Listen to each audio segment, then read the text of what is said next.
Neskromno bi lahko dejali, da tudi v času svetovnega prvenstva v nordijskem smučanju pričakujemo polno planico, polno gledalcev seveda. Ob tem pa velja pripomniti, da tako smučarsko-tekaški stadion, kot tudi okolica okrog izteka Bloudkovih skakalnic je omejena s prostorom in zato bo tudi omejitev pri številu obiskovalcev, ki bodo lahko v času prvenstva obiskali planico. V tem trenutku je že možno kupiti tako imenovane večdnevne vstopnice za prvenstvo, kajti celoten čas prvenstva smo razdelili v 3 obdobja, tako imenovano zeleno, sivo in modro. Tako so tem obdobjem prilagojene tudi te večdnevne vstopnice.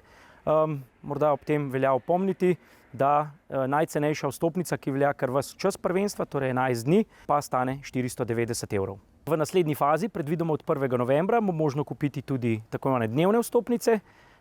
Dnevna vstopnica bo veljala za vse tekme, ki bodo tisti dan na sporedu na prvenstvu, tako smučarsko-tekaške, skakalne, kot tudi tekme nordijske kombinacije.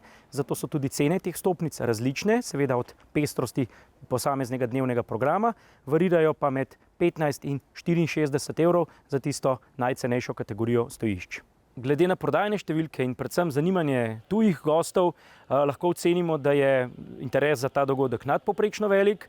Verjamemo, da bo planica to na primeren način obeležila, se primerno temu tudi pripravila in nenazadnje gostila vse te goste med 21. februarjem in 5. marcem.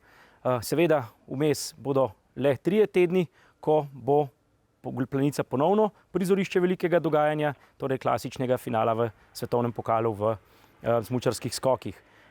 Veselimo se sezone, ki je pred nami, na njo se tudi ustrezno in primerno pripravljamo in komaj da čakamo prvih snežink.